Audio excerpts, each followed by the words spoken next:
ನಮಸ್ಕಾರ, ನೀವು ನೋಡ್ತಾ ಇರೋ ನಿಮ್ಮ ಕನ್ನಡ ನ್ಯೂಸ್. ನಾನು ಪ್ರಿಯಾ.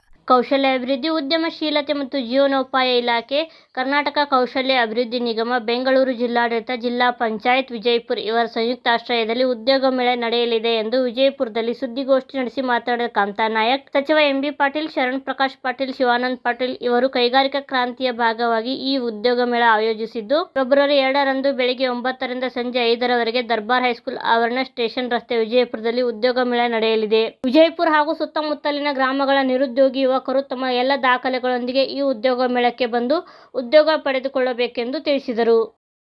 ಅವರಿಗೆ ಕೂಡ ಅವಕಾಶ ಇದೆ. ಆದ್ರೆ ಬಹಳಷ್ಟು ದೊಡ್ಡ ಬಿಸಿಲು ಇರೋದ್ರಿಂದ ಬಹಳಷ್ಟು ಕ್ಯೂ ಇರುತ್ತೆ. ಅದು ಮೊದಲೇ ನೋಂದಣಿ ಮಾಡಿಕೊಂಡ್ರೆ ಅದು ಬಹಳ ಉಪಯೋಗ ಆಗುತ್ತೆ ಅಂತ ಹೇಳಿ ನಾವು ಈ ಒಂದು ನೋಂದಣಿ ಕಾರ್ಯಕ್ರಮ ಮೊದಲೇ ಮಾಡ್ತೇವೆ.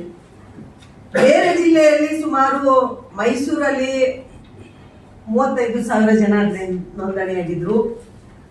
ಕಲಬುರಗಿಯಲ್ಲಿ ಕೂಡ 20,000ಕ್ಕಿಂತ ಹೆಚ್ಚು ಜನ ನೋಂದಣಿಯಾಗಿದ್ರು. ನಮ್ಮ ಜಿಲ್ಲೆಯಲ್ಲಿ ಈಗ ಜಿಲ್ಲಾ ಮಟ್ಟದ ಅದೆಲ್ಲ ಡಿವಿಷನ್ ಮಟ್ಟದಿತ್ತು.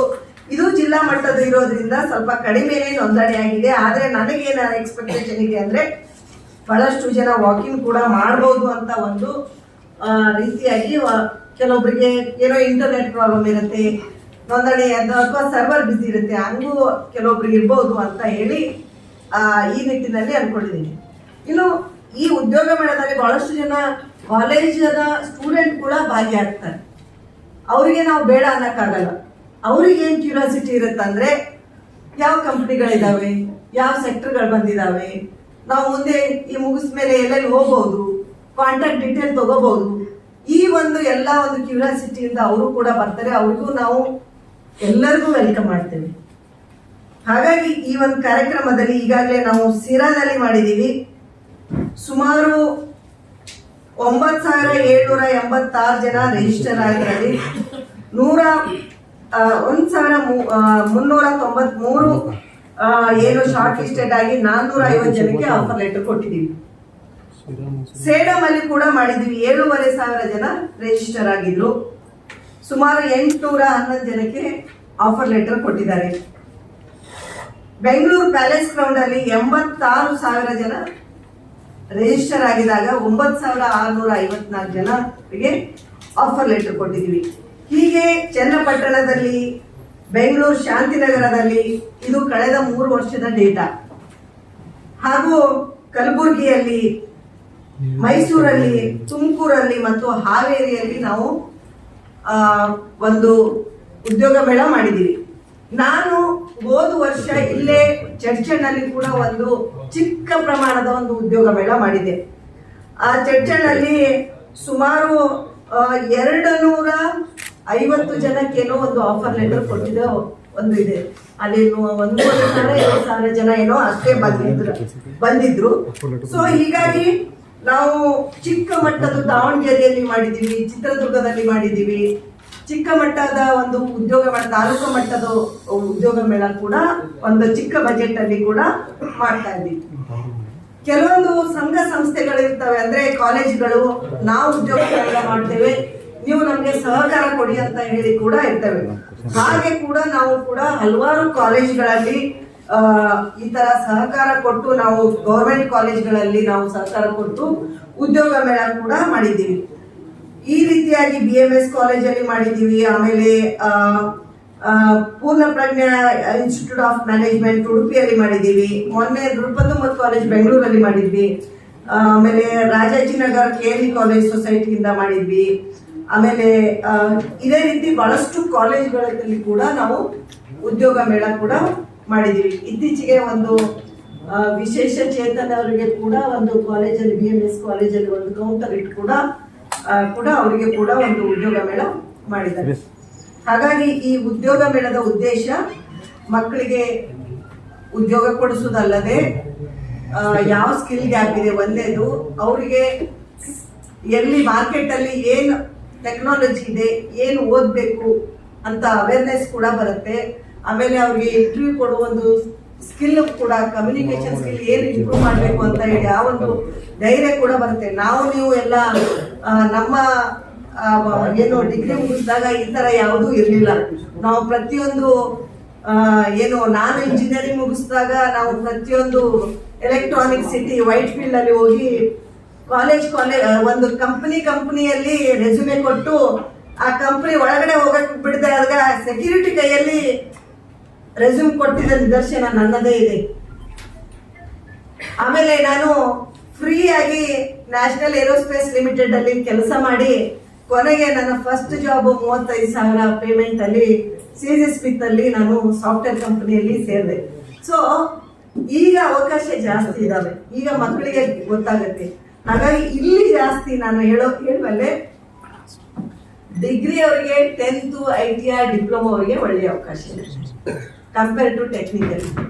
ಯಾಕಂದ್ರೆ ನಾವು ಸ್ವಲ್ಪ IT BT ಮತ್ತೆ ದೊಡ್ಡ ದೊಡ್ಡ ಕಂಪನಿಗಳು ಇದರಿಂದ ಇದರಲ್ಲಿ ನಮ್ಮ ಡಿಗ್ರಿ PUC ಅಂತ ಎಲ್ಲ ಕಂಪನಿಗಳು ಡಿಪ್ಲೊಮಾದವರು ITIದವರು ಎಲ್ಲ ಬರಬೇಕು. ಯಾಕೆ ಅಂತ ಇನ್ನೊಂದು ಹೇಳ್ತೇನೆ ನೋಡಿ. ನಮ್ಮ ಇನ್ನೊಂದು ನಿಗಮ ಇದೆ, ಇಂಟರ್ನ್ಯಾಷನಲ್ ಮೈಗ್ರೇಷನ್ ಸೆಂಟರ್ ಅಂತ. ಆ ಇಂಟರ್ನ್ಯಾಷನಲ್ ಮೈಗ್ರೇಷನ್ ಸೆಂಟರ್ ಇಂದ ನಾವು ವಿದೇಶಕ್ಕೆ ಮಕ್ಕಳಿಗೆ ಜಾಬ್ಗೆ ಕಳಿಸ್ತೇವೆ. ಈಗಾಗಲೇ ನಾವು ಅದು ಸ್ಟಾರ್ಟ್ ಆದಾಗಿಂದ 800ಕ್ಕಿಂತ ಹೆಚ್ಚು ಮಕ್ಕಳು ವಿದೇಶದಲ್ಲಿ ಜಾಬ್ ಮಾಡ್ತಾ ಇದ್ದಾರೆ. ನಾನು ಬಂದ ಮೇಲೆ 100 ಜನ ಮಕ್ಕಳಿಗೆ ಸ್ಲೋವಾಕಿಯಾ ದೇಶದಲ್ಲಿ ಸ್ಟೆಲೆಂಟಿಸ್ ಕಂಪನಿಯಲ್ಲಿ ಹೋಗಿ ಕೆಲಸ ಮಾಡ್ತಾ ಇರೋದು. ಹೋದ ತಿಂಗಳು ನಾನೇ ಕಣ್ಣಾರೆ ಹೋಗಿ, ನಾನು ನಮ್ಮ ಮಂತ್ರಿಯವರು ನಮ್ಮ ಆಫೀಸ್ ಅವರು ಹೋಗಿ ಯಾವ ರೀತಿ ಅವರು ಹೋಗಿ 1 ವರ್ಷ ಆದ ಮೇಲೆ ನಾವು ಹೋದ್ವಿ ಅಲ್ಲಿ ನೋಡಕ್ಕೆ ಅವ್ರು ಇದಾರ ಅಂತ.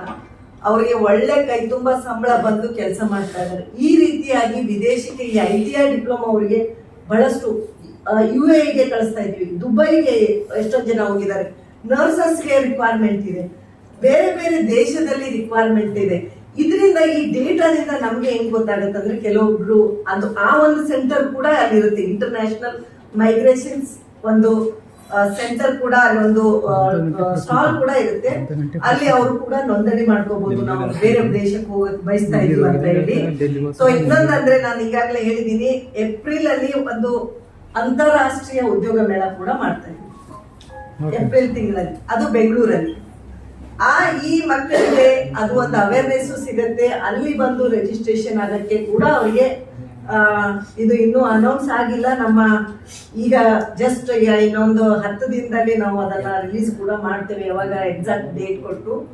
ಸೊ ಏಪ್ರಿಲ್ ತಿಂಗಳಲ್ಲಿ ಮಾಡಬೇಕು ಅಂತ ಹೇಳಿ ನಮ್ಮ ಮಾನ್ಯ ಮುಖ್ಯಮಂತ್ರಿಯವರ ಡೇಟ್ ಕೂಡ ಹೇಳ್ತಾ ಇದ್ದೀವಿ. ಸೊ ಹಾಗಾಗಿ ಈ ಎಲ್ಲ ಒಂದು ಬೇರೆ ಬೇರೆ ಒಂದು ಏನು ಉಪಯೋಗಕ್ಕಾಗಿ ಈ ಉದ್ಯೋಗ ಮೇಳ ಬರೀ ಬಂದು ಇಲ್ಲಿ ಉದ್ಯೋಗ ಸಿಕ್ತೋ ಇಲ್ಲವೋ ಅಂತ ಅನ್ನೋದಲ್ಲ, ಈ ಎಲ್ಲ ಬೇರೆ ಬೇರೆ ಉಪಯೋಗಗಳು ಕೂಡ ಇದರಲ್ಲಿ ಇರ್ತವೆ. ಹಾಗಾಗಿ ಈ ಉದ್ಯೋಗ ಮೇಳಲ್ಲಿ ತಾವೆಲ್ಲ ಕಳೆದ ಬಹಳಷ್ಟು ಜನ ಹೇಳ್ತಾ ಇದ್ದಾರೆ, ನಿಮ್ದೇನ್ ಮೇಡಮ್ ಈ ಸಲ ಪೇಪರ್ ಅವರು ಎಲ್ಲಾ ಕಡೆ ಸಪೋರ್ಟ್ ಕೊಡ್ತಾ ಇದ್ದಾರೆ, ಡೇ 1 ಇಂದ ಎಲ್ಲಾ ಪೇಪರ್ ಅಲ್ಲೂ ಬರ್ತಾ ಇದೆ ಅಂತ ಹೇಳಿ ಬಹಳಷ್ಟು ಜನ ಹೇಳಿದ್ದಾರೆ. ಅದಕ್ಕೆಲ್ಲ ತಮ್ಮೆಲ್ಲರಿಗೂ ಹೃತ್ಪೂರ್ವಕವಾಗಿ ನಾನು ಧನ್ಯವಾದಗಳು ಹೇಳ್ತೀನಿ. ಅದರೊಂದಿಗೆ ನಮ್ಮ ಜಿಲ್ಲಾಡಳಿತ ಮಾನ್ಯ DC ಅವರು, CEO ಅವರು, ಆಮೇಲೆ ಜಿಲ್ಲಾ ಅಧಿಕಾರಿಗಳು, ನಮ್ಮ ಕೌಶಲ್ಯದ ಡಿಸ್ಟ್ರಿಕ್ಟ್ ಕ್ವಾರ್ಟರ್ಸ್ ಅಲ್ಲಿರುವ ಎಲ್ಲ ಅಧಿಕಾರಿಗಳು, ಆಮೇಲೆ ನಮ್ಮ ಕೇಂದ್ರ ಅಧಿಕಾರಿಗಳು ಎಲ್ಲರೂ ಬಹಳಷ್ಟು ಸಹಕಾರ ಕೊಟ್ಟಿದ್ದಾರೆ.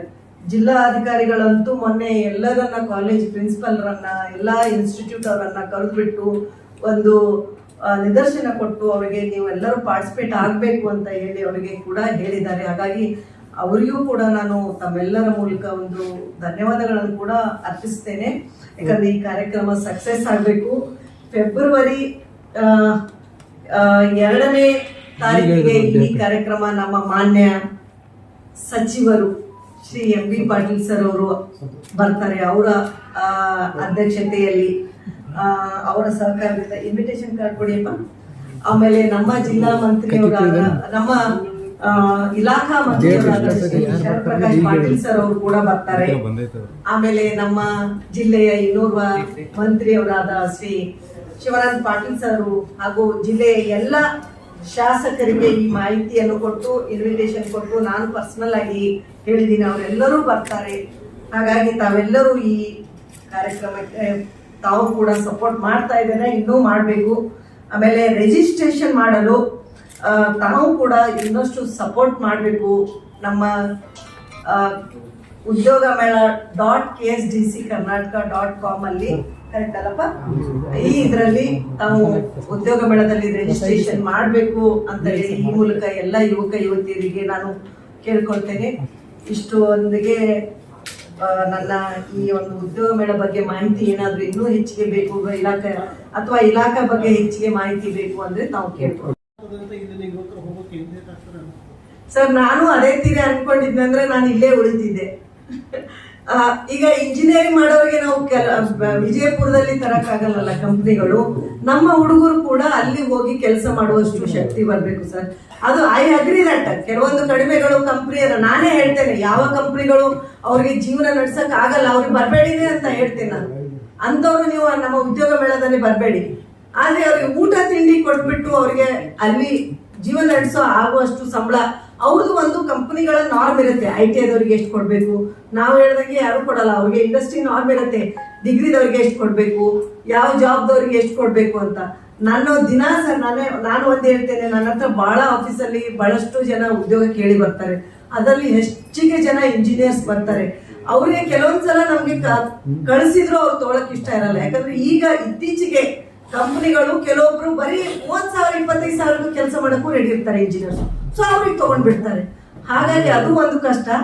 ಈಗ ನೀವ್ ಹೇಳಿದ ಪ್ರಶ್ನೆಗೆ ಆನ್ಸರ್ ಮಾಡ್ತೇನೆ. ನನ್ನ ಜಿಲ್ಲೆಯಲ್ಲಿ ಇರೋ ಉದ್ಯೋಗ ಅವಕಾಶ ಕೊಡ್ಬೇಕು ಅಂದಾಗ ನಾನು ಒಂದು ಇಂಡಸ್ಟ್ರಿಯಲ್ ಲಿಂಕೇಜ್ ಪ್ರೋಗ್ರಾಮ್ ಅಲ್ಲಿ ನಾನು ಇಲ್ಲೆಲ್ಲರೂ ಆಹ್ವಾನ ಮಾಡಿದಾಗ ಇಂಡಸ್ಟ್ರಿಯಲಿಸ್ಟ್ ನನಗೆ ಏನ್ ಹೇಳಿದಂದ್ರೆ, ಮೇಡಮ್ ನಮ್ಮ ಜಿಲ್ಲೆಯಲ್ಲಿರೋ ಮಕ್ಕಳು ಬಂದ್ರು ಕೂಡ ಅವರು 2 ವರ್ಷ 5 ವರ್ಷ 10 ವರ್ಷ ಕೂಡ ಯಾರು ಇಲ್ಲಿ ಸ್ಟಿಕ್ಕರ್ ಇರಲ್ಲ, 4 ತಿಂಗಳು 5 ತಿಂಗಳು ಇರ್ತಾರೆ ಮತ್ತೆ ಬಿಟ್ಟು ಹೋಗ್ತಾರೆ ಅಂತ. ಅವರು ಇಂಡಸ್ಟ್ರಿ ಅವರು ಸೇಫ್ ಆಗಿ ಅವರು ಅದನ್ನ ಪೇ ಮಾಡ್ತಾರೆ. ಹಾಗಾಗಿ ಇದು ಎಲ್ಲಾ ಜಿಲ್ಲೆಯಲ್ಲೂ ಇದೇ ಪ್ರಶ್ನೆ ಇದೆ ಸರ್. ಮಹಾತ್ಮ ಗಾಂಧಿಯವರ 3 ಬೆಳಗೆತನ, ಕುಂಬಾರಿಕೆ ಇದರ ಬಗ್ಗೆ ಏನಾದರೂ ಇದು ಉದ್ಯೋಗಗಳ ಲಿಂಕ್ ಕೊಡ್ತಾ ಇದೆಯಾ ಸರ್? ಅದಕ್ಕೆ ನೀವು ಹೇಳಿದ್ರಲ್ಲ, ಕಮ್ಮಾರಿಕೆ, ಕುಂಬಾರಿಕೆ, ನಾವು ಏನು ಬಡಿಗೆ ಕೆಲಸ, ಕಸೂತಿ ಕೆಲಸ ಅಥವಾ ಬಿದಿರಿ ಆರ್ಟು, ಇವೆಲ್ಲರಿಗೂ ನನ್ನ ಹತ್ರನೇ ಒಂದು ಸ್ಕೀಮ್ ಇದೆ.